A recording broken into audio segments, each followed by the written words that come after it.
Shoranur soccer FA football അക്കാദമിയിലെ കുട്ടികളുടെ നേതൃത്വത്തിൽ സംഘടിപ്പിക്കുന്ന ടാലന്റ് ഹണ്ട് കിഡ്സ് ഫുട്ബോൾ ഫെസ്റ്റിവലിന് ഷൊർണൂർ KVR ഹൈസ്കൂൾ മൈതാനത്ത് തുടക്കമായി. ഷൊർണൂർ നഗരസഭ chairperson advocate P. Nirmala football festival ഉദ്ഘാടനം ചെയ്തു.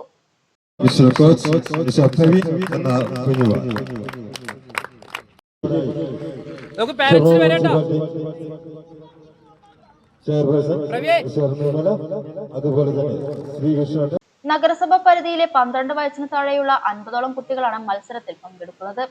വിദ്യാഭ്യാസ കലാ കായിക standing committee chairperson Sini Manoj, ward councillor VK Sreekrishnan, head coach and coordinator Praveen Kunjumon, soccer sporting club president Raghu എന്നിവർ സംസാരിച്ചു. KK Noushad, Mahesh mini store, Rajendran, Sreenivasan, Ramakrishnan, Ravi, Jojo, Anil Babu, Hari, Sathyan, Praveen, Niranjan, Sulaiman എന്നിവർ നേതൃത്വം നൽകി. വരുന്ന ശനി ഞായർ ദിവസങ്ങളിൽ വൈകുന്നേരം 4 മണി മുതൽ മത്സരങ്ങൾ ആരംഭിക്കും.